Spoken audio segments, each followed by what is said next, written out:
Hey, New Hope family, it's Pastor Matt with your devotional thought for today.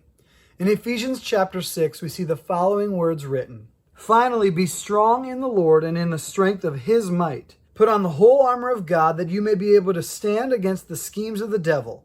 For we do not wrestle against flesh and blood, but against the rulers, against the authorities, against the cosmic powers over this present darkness, against the spiritual forces of evil in the heavenly places. So this is the Apostle Paul's final command given to the church at Ephesus. This is what he says. And I love that he starts that by saying, be strong in the Lord and in the strength of his might. It starts there.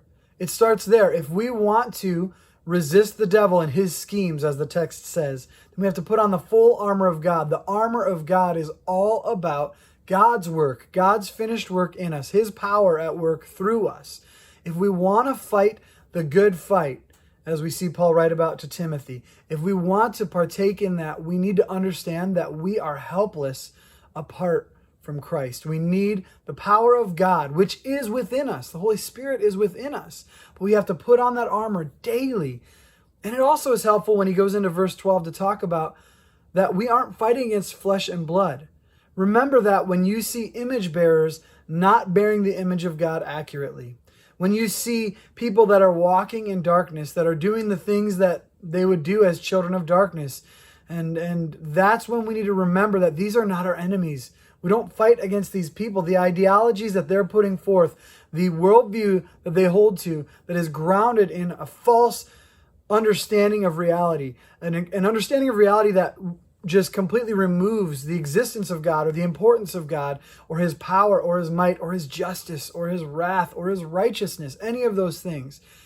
When we see that worldview being put out there and we see people propagating that ideology, we need to recognize that those people are not our enemies. Those people are people for whom Christ also died, for whom God demonstrated his love, because it says that he demonstrated his love for the world, right? That God so loved the world that he gave his only begotten son. So that's all of these people. Our battle is not against them. It's against the power of darkness. And the only way that we can have victory over the power of darkness is to rest in the finished victory of Christ.